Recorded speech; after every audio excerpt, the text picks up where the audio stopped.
Génesis, por Corrado Malanga. En este artículo construimos una fuerte conexión entre la realidad de las experiencias de abducción y el mundo del mito. En particular, reinterpretamos la cábala hebrea utilizando el fenómeno de las abducciones, que representan una moderna clave de lectura, descorriendo todos los velos que todavía no habían sido aclarados en los estudios de Louria. Antes de leer este artículo se aconseja leer Alienígenas o demonios y los artículos, Física de las abducciones, el tiempo y su percepción, y simulaciones mentales, para garantizar al lector una mejor comprensión de aquellos conceptos que no están aquí tratados. Introducción. Ha llegado el momento de dar algunas explicaciones sobre la génesis del universo. En nuestros artículos precedentes, que describían el resultado de nuestras investigaciones sobre el problema de las abducciones y de las interferencias alienígenas en nuestro planeta, en el ámbito de las técnicas usadas por nosotros para desentrañar ciertas problemáticas, habíamos formulado una idea del cosmos, de los alienígenas, de la posición de los creadores, etc. Hoy somos capaces de dar una más detallada imagen del mapa del territorio. Los datos obtenidos han sido recogidos utilizando, ya sea la técnica de hipnosis, con la cual se pone en contacto la parte anímica de los abducidos con su consciente, sea los sistemas de simulación mental, Simbat y Flash Simulation, sobre los cuales hablaremos en otro artículo. Los sistemas de simulación mental que nosotros adoptamos, no requieren la presencia de un operador externo, sino que también pueden ser autoinducidos. Pero este será el argumento de nuestro próximo trabajo.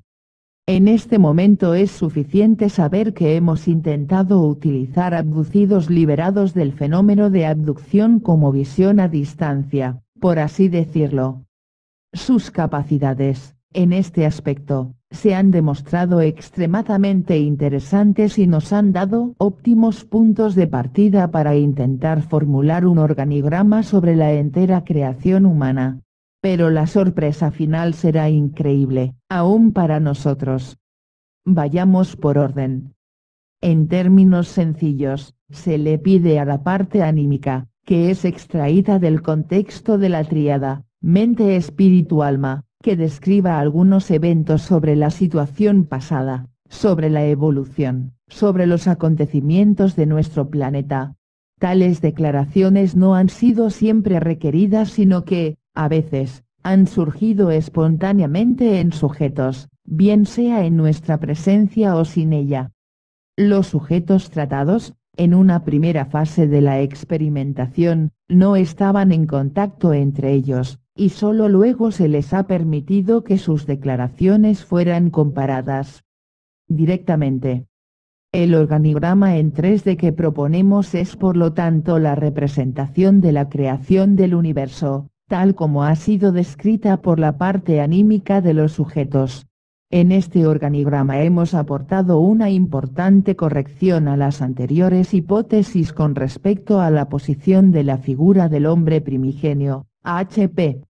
Por HP se entiende, en este trabajo, la expresión de la creación del primer hombre por parte del primer creador, uno de los dos creadores, producto de la consciencia inicial.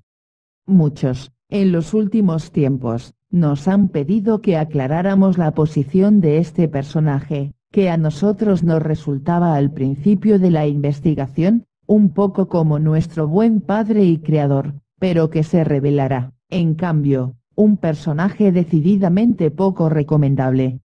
Pero vayamos por orden y analicemos lo que acontece en el inicio, desde el momento en el que la creación se despierta. Cuadro general. Hemos preparado, para describir el universo, un cuadro general que adjuntamos a continuación y que nos servirá como guía, como recorrido, paso a paso, para confrontar con nuestra descripción descrita de los eventos. Este gráfico constituye la representación completa del universo como lo conocemos hoy a través de las declaraciones de las partes anímicas interrogadas por nosotros. la conciencia y el libre albedrío. Partimos desde arriba del gráfico y analizamos la esencia de la conciencia, que nosotros hemos descrito como una fuente luminosa, en nuestro organigrama. La conciencia existe desde siempre porque es eterna.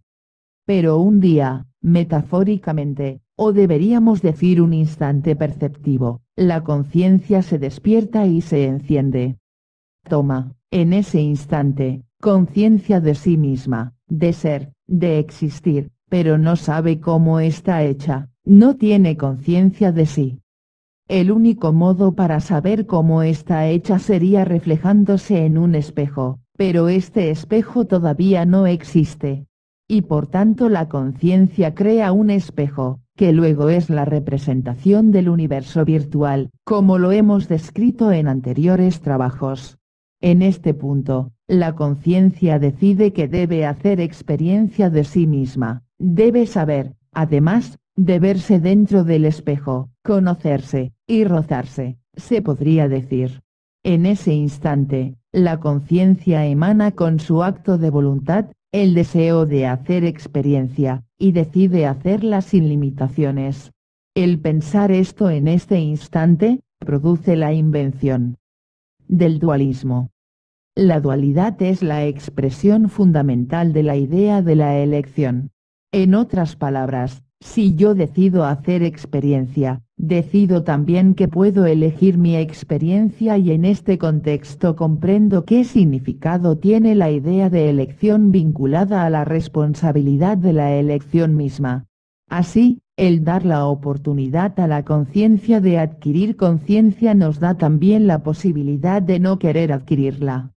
En pocas palabras, la conciencia no crea una vía donde viene establecido esto y se dice ve adelante, sino que crea un vía donde se sitúa a mitad de camino, y dice ve, adelante o hacia atrás a su elección. Este aspecto de la creación produce un efecto singular. En cualquier punto del universo, hay colocados estados donde puedes andar encima o abajo, a la derecha o a la izquierda, en lo alto o bajo, etc. Cada cosa que puedes hacer, tendrá un signo más, o un signo menos, y tú sabrás qué hacer. En ese instante, nace el libre albedrío. Los dos creadores. La conciencia es única, no dual y eterna. Esta es, ha sido y será. Lo que cambia en la conciencia por tanto, no es en sí misma, sino su conciencia de ser que se adquiere durante su experiencia de vida. Esta experiencia debe ser efectuada por algo que en el fondo es su imagen virtual. Esta imagen creada por la conciencia misma, es evidentemente dual. Es así, por fuerza de las cosas, crea dos creadores, cada uno que pueda elegir qué hacer. Los dos creadores no podrán ser ni tres, ni uno solo, son dos porque el universo fue creado sobre una base dual.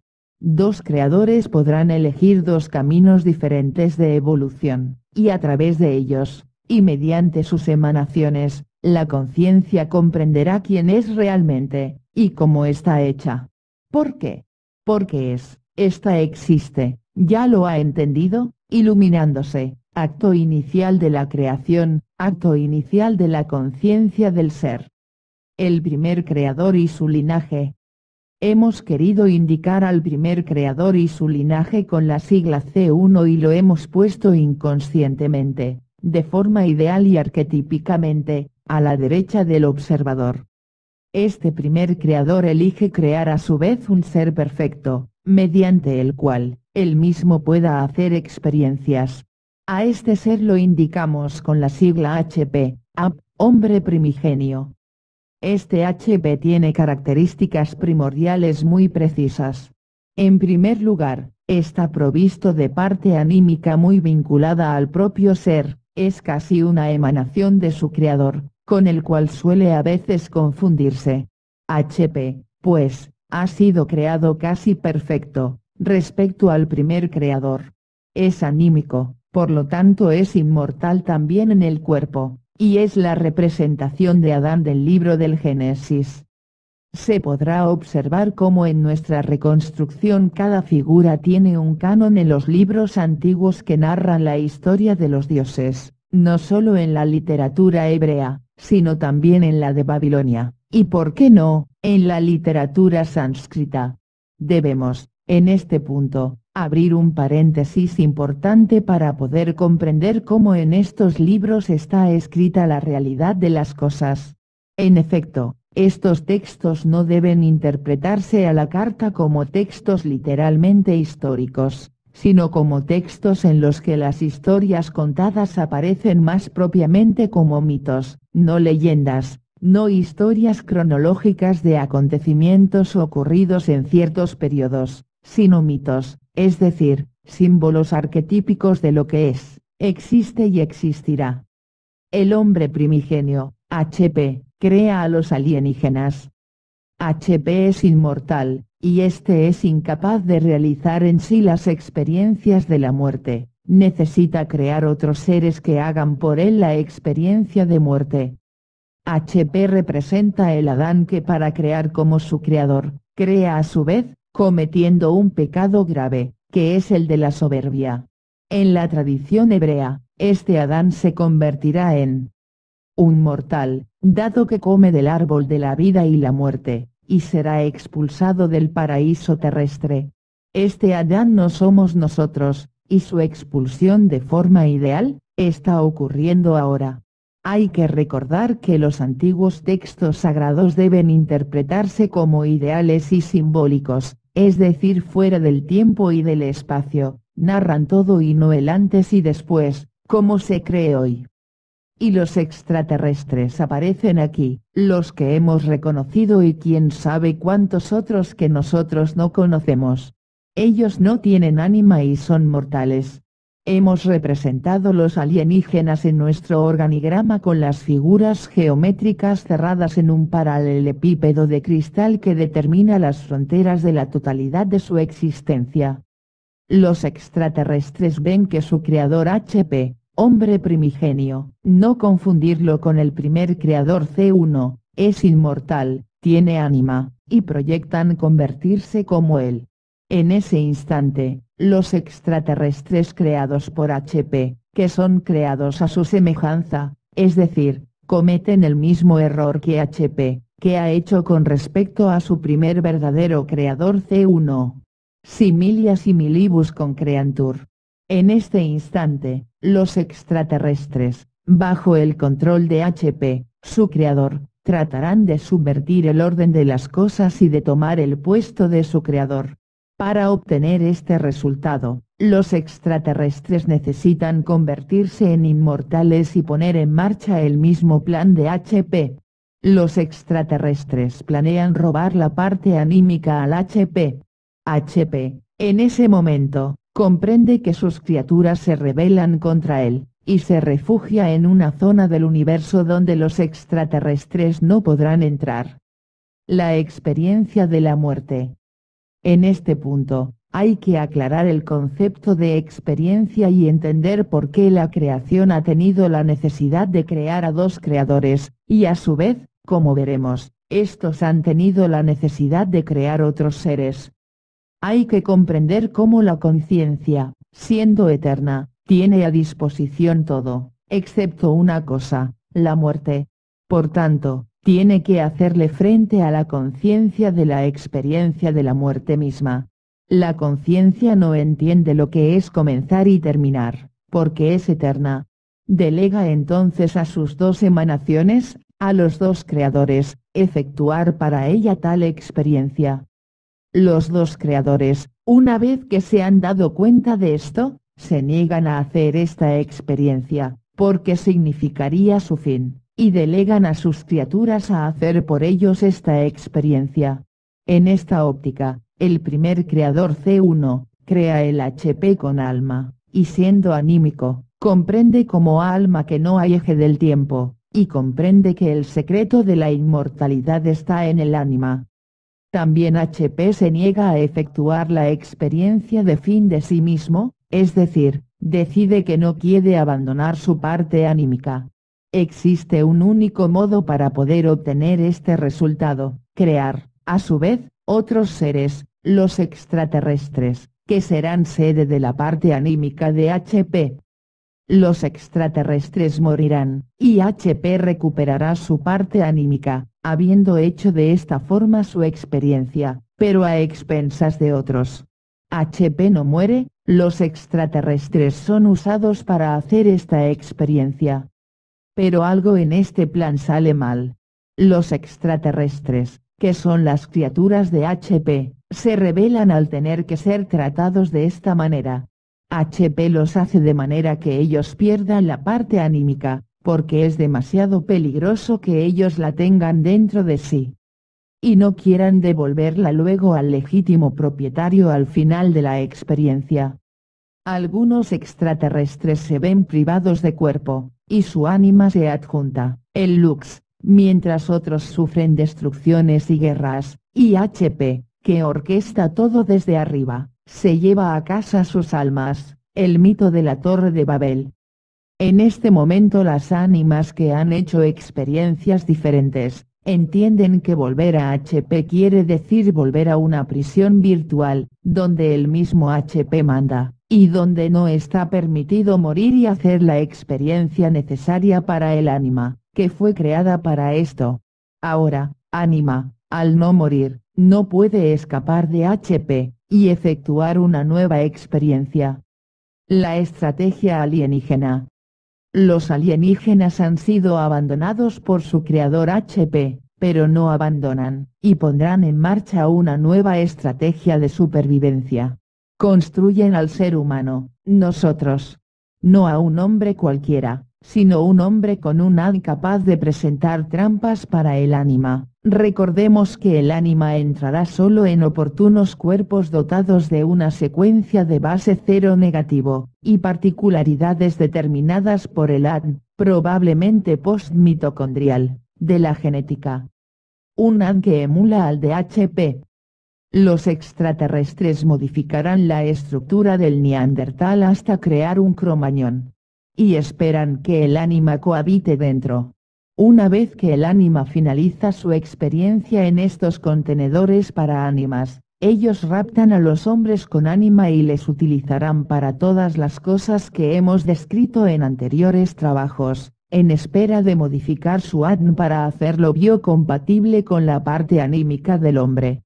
En ese punto, el hombre será destruido, y la parte anímica deberá entrar por la fuerza en contenedores absolutamente alienígenas prestados biocompatibles con su presencia.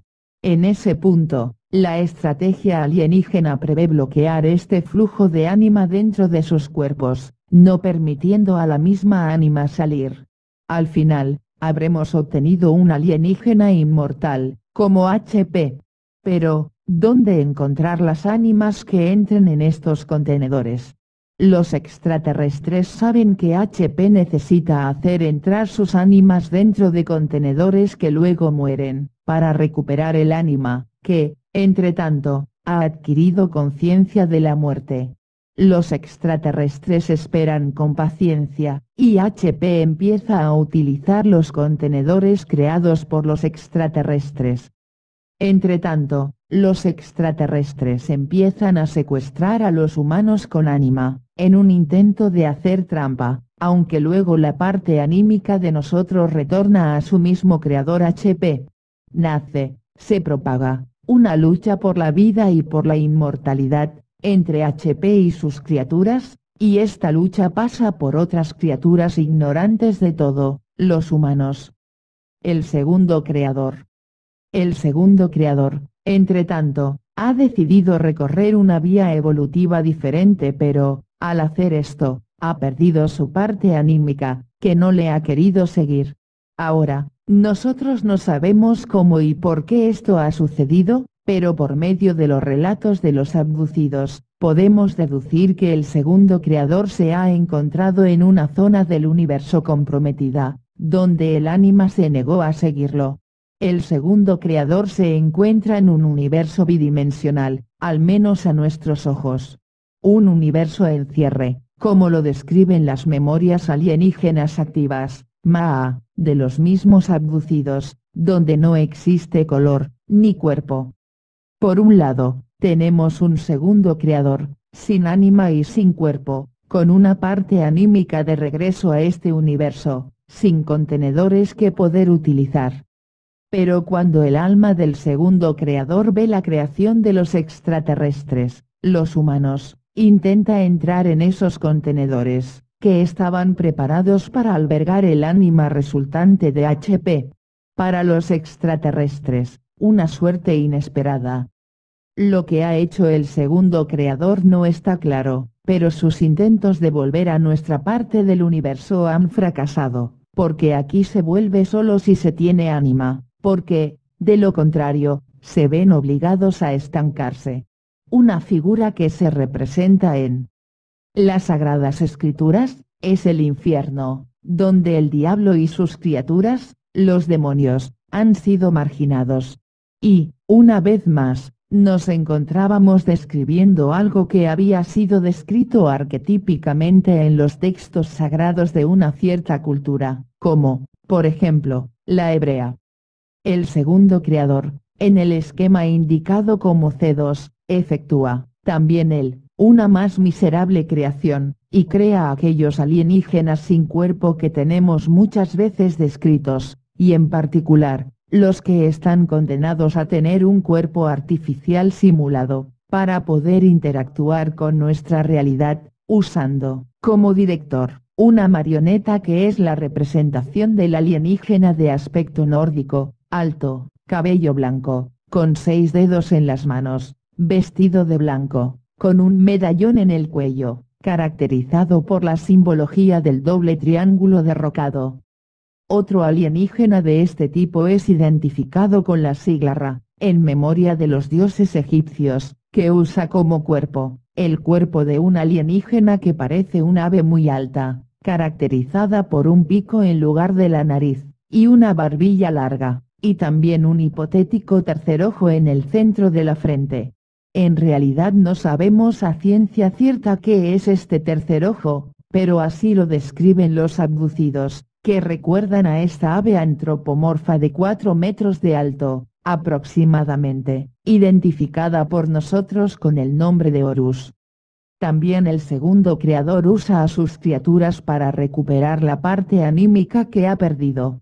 Estos alienígenas incorpóreos, intentan permanecer en vida, utilizando la parte anímica de nuestros abducidos, como se describe en otros artículos anteriores a este. Su objetivo era construir un cuerpo o utilizar otro para pasar a esta parte del universo, cosa que aparentemente se puede hacer, solo si se posee una tercera dimensionalidad. En este punto, el alien sin cuerpo que ha encontrado uno, utiliza la parte anímica y trata de instalarse. Su objetivo final es pasar a esta parte, como decíamos, para luego volver a la conciencia, de donde el primer creador emana. En definitiva, también él quiere salvarse en primer lugar, luego vivir, y no morir físicamente. La posición del ser humano. El ser humano, se encuentra en una situación bastante complicada. Por una parte es el producto del segundo creador. Por otro lado, los alienígenas incorpóreos vienen a tomar su parte anímica, en un intento de utilizarla, alegando que una vez era suya, y ahora la desean. Luego están los alienígenas, que son creados por HP, creado a su vez por el primer creador, que quieren abducir al hombre para tomar el ánima, vivir indefinidamente y suprimir la humanidad para siempre. Para sostener esta posición, están las partes anímicas de los abducidos, que en hipnosis regresiva, describían este tipo de universo. Las declaraciones de ánima se añadieron a las declaraciones forzadas de los alienígenas sin cuerpo, que parasitaban a nuestros abducidos, y que logramos hacer interactuar. Estos pseudodemonios se manifestaban frecuentemente de manera flagrante, transformando nuestras sesiones de hipnosis en verdaderas sesiones de exorcismo puro. Luego están también las declaraciones de los distintos lux, los parásitos luminosos sin cuerpo, que apoyaban el mismo marco operativo, y luego están los testimonios de Ma o memorias alienígenas activas, que daban, una vez más, la descripción de las piezas que faltan en este escenario. Los errores cometidos. Era evidente que en las descripciones que habíamos hecho anteriormente de este fenómeno, tuvimos un par de errores importantes que debíamos corregir. El primer error fue creer que el primer creador C1, hubiera sido creado antes de los extraterrestres, y luego HP, como producto, por el contrario de los extraterrestres, lo habían creado con ánima. Pero las cosas no habían sido así. En efecto, HP había sido creado inmediatamente. De hecho, la Biblia, curiosamente, sostiene que la primera creación fue realizada sin pasar por un evolucionismo, que sí afecta, solo en parte, y solo al hombre segundo, es decir nosotros. Esto debería ser de cualquier modo verificado. La verificación no tardó en efectuarse, haciendo recordar a los sujetos en hipnosis profunda, la estructura física del primer contenedor en el que se habían encarnado.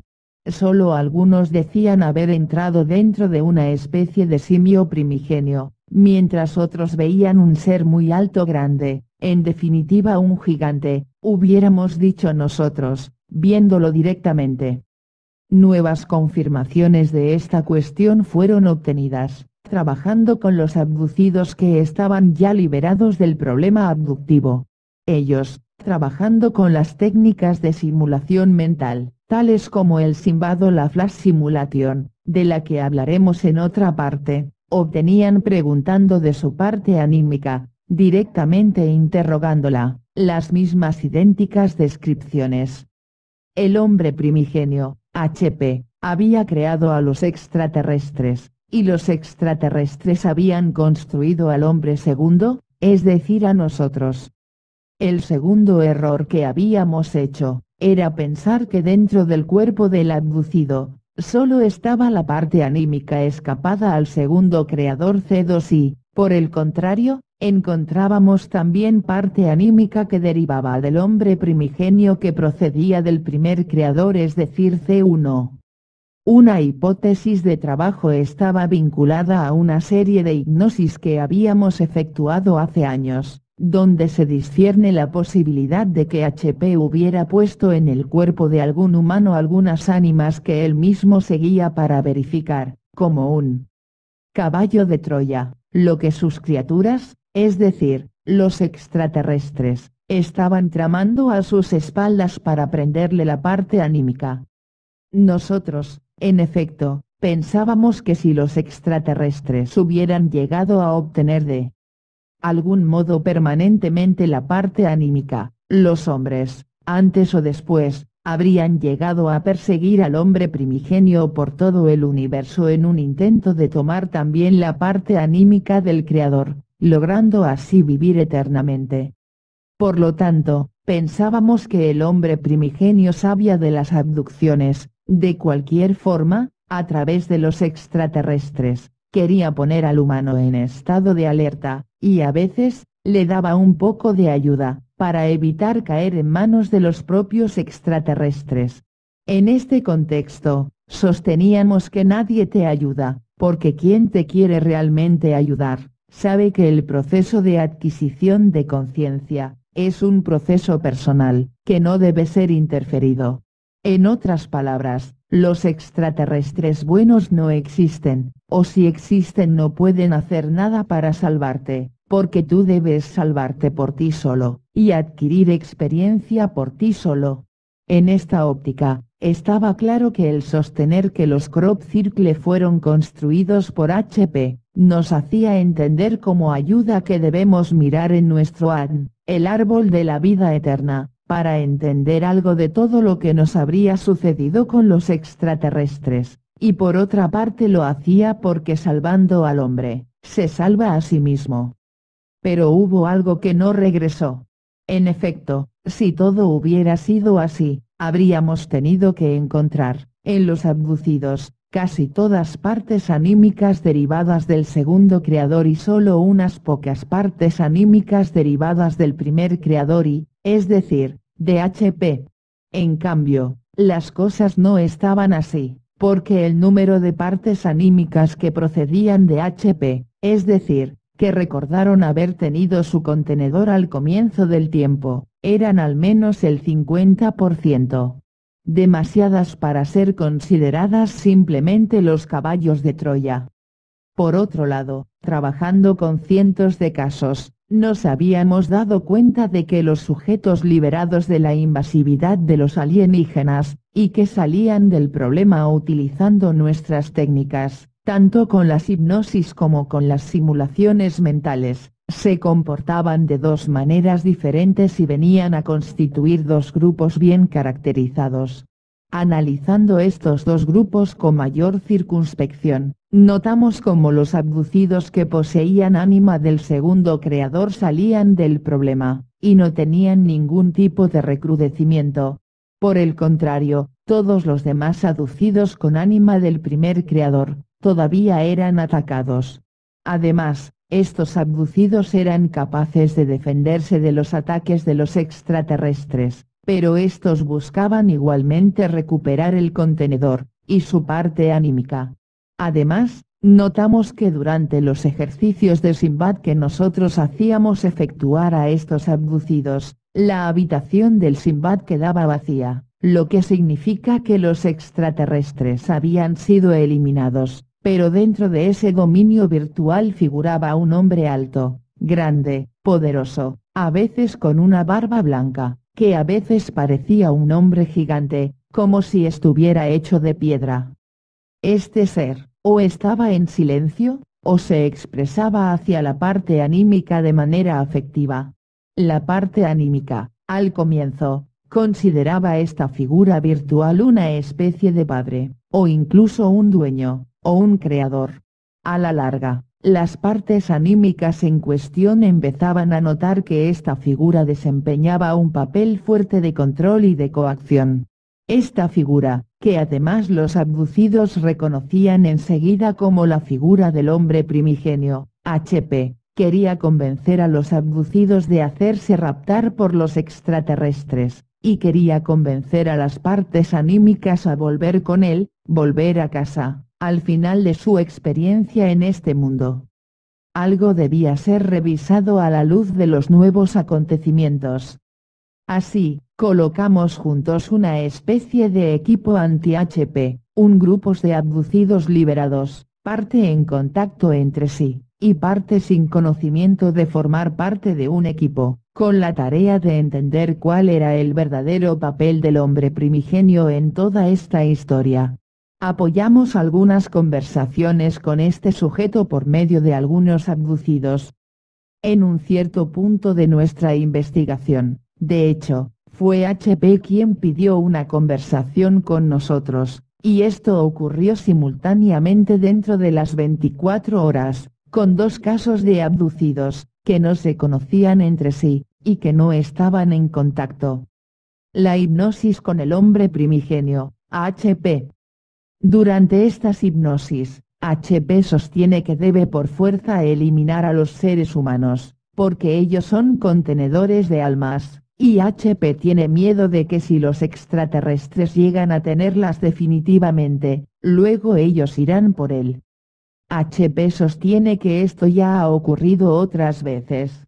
HP sostiene que fue necesario eliminar a la humanidad, porque los extraterrestres se habían acercado demasiado a la solución de sus problemas, y el hombre primigenio no podía permitirlo. En el discurso de HP, había puntos débiles. ¿Por qué eliminar al hombre? ¿Por qué que no eliminar directamente a los extraterrestres? HP dice que tiene miedo de los extraterrestres, y que no sabe hacer la guerra. HP sostiene que no se puede hacer nada. Admite que esta no es una solución, porque todas las veces que se provoca una destrucción, por la cual la humanidad queda prácticamente destruida, los extraterrestres se acercan más a HP y, tarde o temprano, este sistema no funcionará más, pero HP reconoce no tener otras soluciones disponibles por ahora. En este punto, las partes anímicas se rebelan contra el inevitable discurso de HP, y empiezan a adoptar una actitud hostil frente a él. HP acaba de hacerse el buen padre, y empieza a presentarse como el dueño que ya ha decidido eliminar a la humanidad. En los días posteriores a estas hipnosis, HP intenta invasivamente abducir a nuestros abducidos liberados, llevándolo hacia él.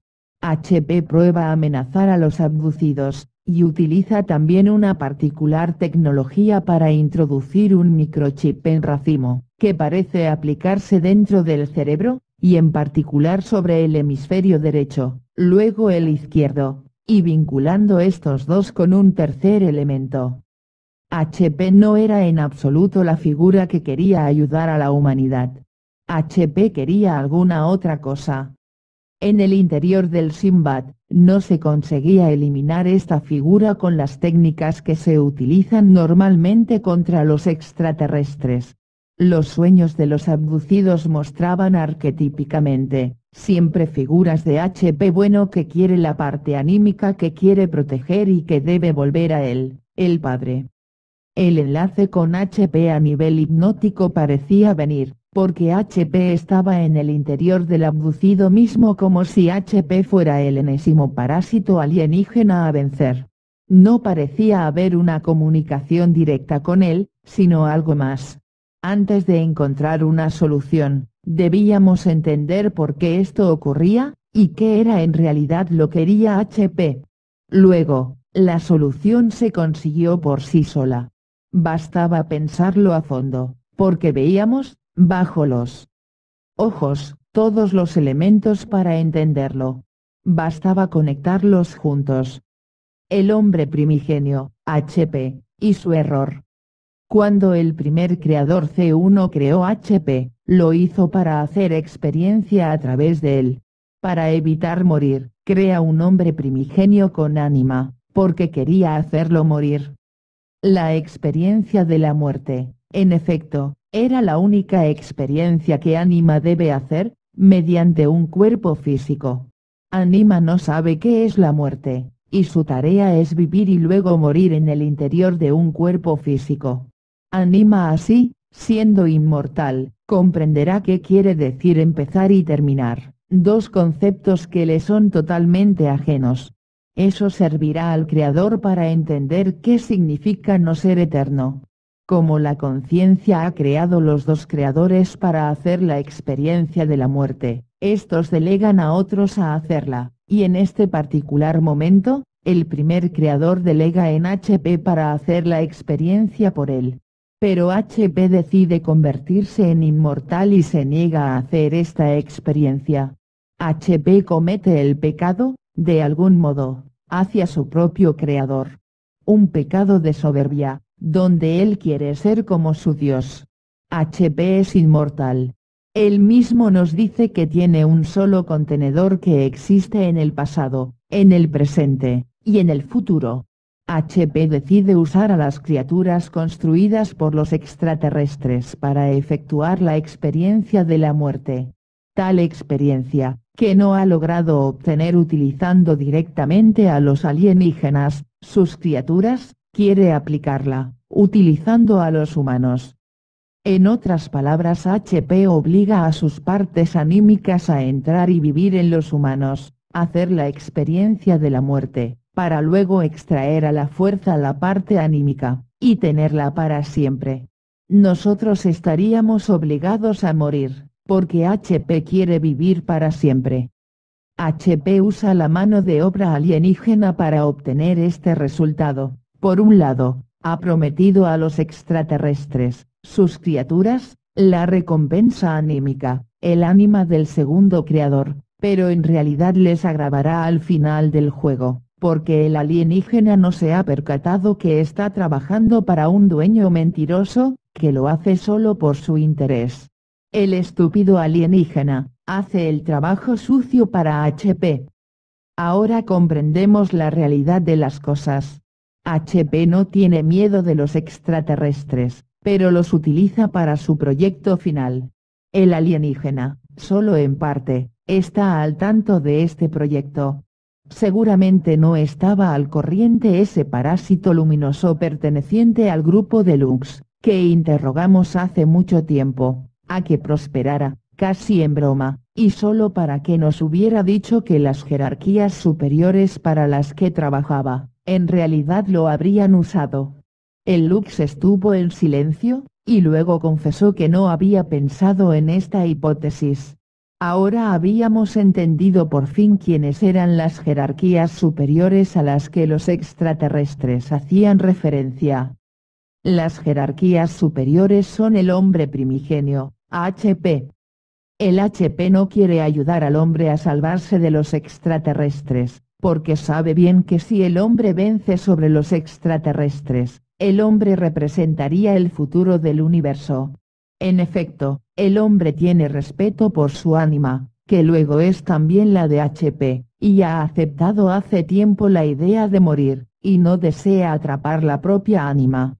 El hombre sabe que no existe la muerte, sino del cuerpo físico. Además, es totalmente falso, virtual, no vivo, no referir una conciencia. Restringir a la parte anímica a ser bloqueada dentro del propio contenedor, quiere decir bloquear la conciencia, congelar el universo. El hombre es el futuro del universo, no HP. Por otra parte, HP no quiere que los extraterrestres ganen y nos roben el ánima, porque pasarían a ser como su creador y, sobre todo, ocuparían su ánima, porque dentro de nosotros está también el ánima de HP, además de la del segundo creador. Ahora no debe vencer el hombre, ni menos el alienígena y, mientras los dos luchan, HP disfruta. El hombre, así construido, sirve de trampa del ánima. Las ánimas de HP dentro del hombre, a espaldas de los extraterrestres que, en un primer momento, habrían creído que, dentro del hombre, transita solo el ánima del segundo creador. Luego, HP habría tomado todo, destruido al hombre y al alienígena, convirtiéndose en su creador. Obviamente, HP habla al hombre mal de los extraterrestres, y a los extraterrestres, mal del hombre. Ahora todo tornaba también con las declaraciones obtenidas de la parte anímica, que recordaron que HP lo había estado engañando, haciéndole creer que HP era el creador, y en esta parte del universo, dentro de contenedores, en los cuales ánima, a menudo, no quiere estar en lo absoluto. Cuando ánima entiende esto, su rabia pasa a ser incontenible, y en este punto, comienza la última batalla. La batalla en la que ánima trata de rebelarse ante el fuerte vínculo con HP. Pero a esta batalla volveremos enseguida. En este punto, la creación parecía ser un total fracaso. El segundo creador había perdido su ánima, y quizá también, había de perder la parte anímica, porque ésta había huido, para no dejarse atrapar. Por el contrario, al primer creador le había ido mejor, había logrado crear al HP, y este había hecho todo el resto. Un desastre. La reconstrucción de la proto-realidad. Ahora podemos reobservar nuestra reconstrucción y comprender a fondo todo, y pasar a describir lo anterior. Había cambiado el mapa del territorio, y el mismo esquema propuesto antes, nos parece ahora otra cosa. Pues bien, como queríamos nosotros sostener que, en el mito y no en la historia, está escrito todo, todo aquello que ocurrió, por el simple motivo que en el mito, el hombre describe inconscientemente, leyendo la rejilla holográfica, lo que existe del eterno presente, la realidad holográfica, que hemos tenido oportunidad de describir en otra sede. Habíamos intentado, en el mito mismo, trazar este esquema de acontecimientos. Habíamos empezado a acercarnos al mito de la creación. En el fondo, los mitos de creación son todos iguales, pero nos acusaban especialmente los mitos de las grandes civilizaciones, a partir de los griegos, pasando por el mundo hebreo, saltando a la Mesopotamia y Babilonia, y acabando en el Valle del Indo. En este punto, debemos dar una información adicional que habíamos tenido por muchos abducidos, liberados o no. En muchos de estos casos, la parte anímica de estos sujetos hablaba, mediante el fenómeno de la xenoglosia, una lengua particular. Esta lengua era el hebreo. Nosotros no comprendíamos, pero debíamos intentar dar una explicación a este particular. Habían abducidos que, inconscientemente, escribían en hebreo, sin haberlo estudiado. Nunca. No eran personas que escribían caracteres similares, sino iguales a lenguas de protocolo cananeo, como el más importante arameo. Esto nos hizo poner la atención sobre los libros sagrados de la religión hebrea, y a ese punto tenemos la idea de reconocer en la figura de H.P., la figura del mitológico Adán Kadmon de la cual la Torá habla.